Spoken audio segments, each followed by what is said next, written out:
Welcome to Sib Spot. Today's featured Reddit stories are from Am I the A-Hole? Story 1 is by Lanky Lemon 8674. Am I the a-hole? My wife didn't do the prep work for the Baccala and telling her she can explain the family why the dish isn't at Easter. My family has always had a huge Easter celebration. It's a great time. One of the star dishes is the Baccala. We have been rotating who makes it every year since Nana is too old now. Last year my sister made it and everyone has access to the recipe. This year it's my turn and I bought everything to make Nana's recipe. The fish needs to go in a water bath for 3 or 4 days. It's cured in salt and without the water bath it's not usable. I was on a work trip. I asked my wife to put it in the water bath on Thursday. She knows this is an important meal for the family. She agreed. My wife doesn't like fish. She thinks it's nasty. So I came back today and the fish was not in the water bath. She never touched it. I asked why and she told me it was nasty.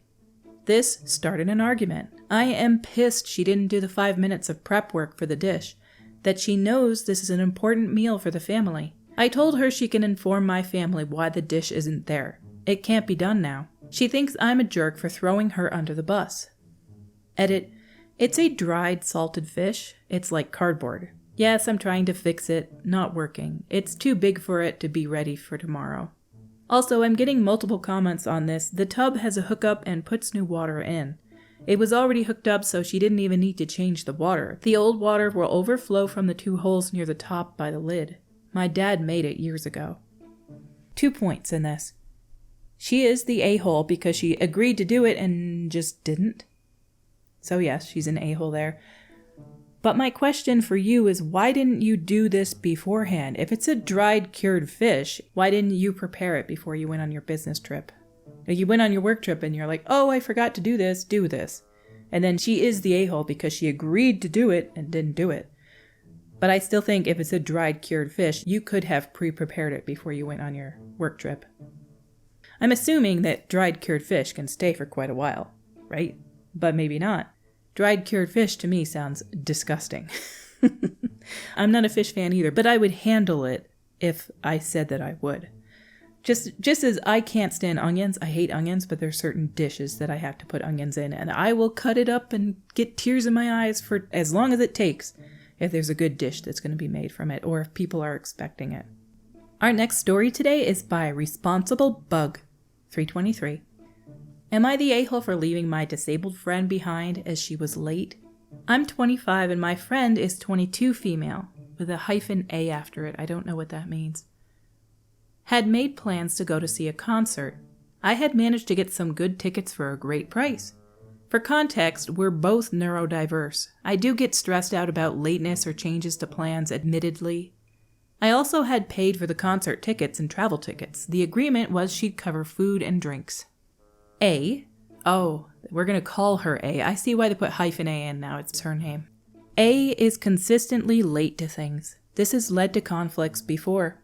I purposely told her I'd booked an earlier train than the one I'd booked. We were working to a budget, so paid for a non-changeable ticket using a rail card that gives 2 people a discount if they're traveling together. I told her the earlier train as I couldn't afford any extra expenses. A was late. Missed the earlier time. I confess that I told her the wrong time, as I know what she is like, and told her the actual time. She laughed and said she was on her way. It was 5 minutes to the departure time. I sent her a screenshot of the tickets and platform numbers so she could get through the barriers, but I said I was going to get on the train instead of waiting at the entrance for her. A told me to wait, that she'd be there. The train left without her, and with me on board.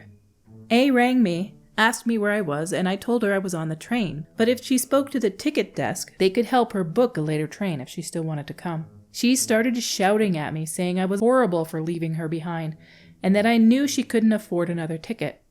She blamed her ADHD for being late, which I said wasn't an excuse as I have ADHD too and managed to make it. In the past, I've shared tips with her on what to do to be on time for things. I told her I was happy to meet her at the venue if she could get here. Her response was that she was going home and didn't want to go anymore. I rang another friend, Z, who lives near the venue, and I said I have a spare ticket, and they went with me. We had a great time, but I was angry at the other friend. Fast forward 2 days. She's still kicking off at me over messages saying I'm a horrible person for giving her ticket to someone else and going without her, as we made plans to go together. I've tried to acknowledge her feelings for missing out, but ultimately said I can't not live my life because she's late. I also pointed out she hadn't paid for anything, so it's not like she lost money. A said I could have waited and gotten a later train so we could use my rail card discount and both be able to go, as she could have afforded it if she had the discount. I couldn't afford any more expenses for the trip. Z paid for food in exchange for the ticket. A couple of mutual friends are saying I'm in the wrong and should have waited and hung out for her instead of going, as I made plans to spend the day with A and not with Z. I'm confused now, since other friends are saying I'm wrong. So to break the tie, I'm asking Reddit. Reddit, am I the a-hole? Edit to update. I've since spoken properly with the mutual friends. They've apologized and said they didn't have the full story. I genuinely have accepted their apologies, and there's no hard feelings between us. I've muted A's messages. Something tells me she found this post as she was blowing up my inbox. Edit for context. I refer to her as disabled in the heading, and she said, and I quote, "You left someone with a disability behind and didn't help them." No, OP didn't leave someone with a disability behind and not help them, A. OP left somebody who is chronically late, and we all know somebody who is chronically late. You half expect this person not to even show up. Like, hey, is X coming today? She's supposed to show up at 2 and 3 o'clock rolls around. She's still not there. 4 o'clock rolls around. She's still not there. And then she might show up at like 5 o'clock and they get mad that everybody else already ordered food and is eating. Didn't wait for her. It's so silly. If you're late, it's your fault. And in this story, she told her the earlier train ticket and she still didn't show up for the early one. And then she says, okay, it's fine. I told you the earlier train time just because I wanted you to show up early for this. But you can still show up for the middle one. And she's like, oh, I'm on my way, just wait for me. And she's all happy that she has this extra time. And then she still doesn't show up for the middle one. And then she gets mad that her friend didn't wait for her for the third train appointment and go later to the show. In this story, if it was more important for you to be spending time with A than going to the show, then you would be the a-hole if you didn't spend time with her. But this isn't just about you spending time with her. You wanted to go to this show. You invited her to come. You expected her to be there with you. She was late and didn't show up. It's her fault. Our next story today is by Intelligent Loss 494. Am I the a-hole for building houses for family to live in on my land, but not allowing my family? My sister and I have a 21-year age gap. She's older than me. She had a different upbringing than me, even though the same parents raised us. My sister was brought up in a typical household where my parents were drug-free and alcohol-free, so she was raised when they were great and loving parents. I found out that 2 years before I was born, my parents went to a party one night and decided to try drugs. They've been reliant on them ever since. When I was 3, CPS removed me from their care. My aunts from my mom's side didn't want me to go into care and took me in. They split custody between them as they were in a low-income family. My aunts made a lot of sacrifices to keep me fed, clothed, and warmed. I found out later in life that I was removed from my parents' care because of neglect and abuse. I don't see my parents as my parents, and I have no sympathy for them, and I don't want to amend our relationship. I see my aunts as my parents even though they're sisters. I'm doing well now. I have a job and a family, and I earn a good income. 2 years ago, I decided to purchase land to transform into my dream farm when I retired. A year ago, I decided I wanted to build houses around the land so my family could be close to me. I've hired contractors to build houses for my 2 aunts and their families, my sister and her family, and a home for me. The houses will be in their names and mortgage-free. This is why I need your judgment on whether I'm an a-hole or not. I don't want a relationship with my parents. I wrote them each a letter explaining why, and I also mentioned some therapy I did to heal my past so I could move on. I feel like if I tried to build my relationship with my parents again, I would be stuck in the past. This is something my mental health can't handle. My parents are trying their hardest to rebuild their relationship with me, and I've asked my family members to respect my wishes, but they're still trying to find ways to contact me. My parents discovered that I bought some land and built houses for my family members to live on. They've written me a letter stating they're disappointed that I'm not building one for them and saying I should be there to look after them.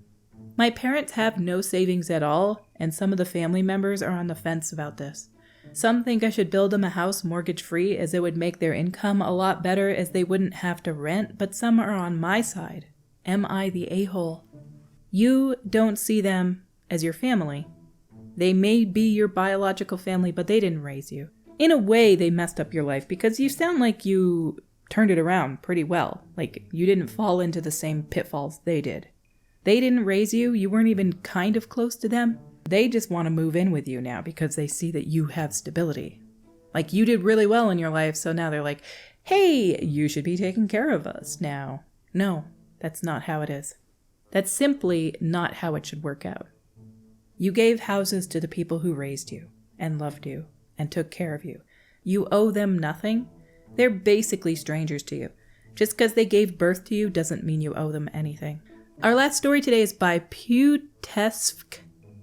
Am I the a-hole for laughing at my cousin after she had an absolute meltdown after her boss saw her buying toilet paper at Costco? Yesterday I tagged along with my cousin on her trip to Costco. She's always been very high-strung, but for the most part we were having a nice time. As we were in the checkout line, a very pleasant man in his 50s or 60s said hello.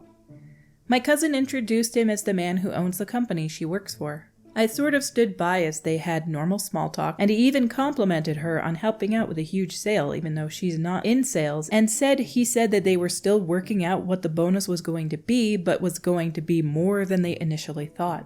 I mean, all in all, it seemed like a great interaction to have with a boss when you see them out in public. Shortly after he left, she started almost hyperventilating, saying, oh my god, I can't believe that just happened. I had no idea what she was talking about, and then she started saying, we have to leave, we have to get out of here, that was horrible.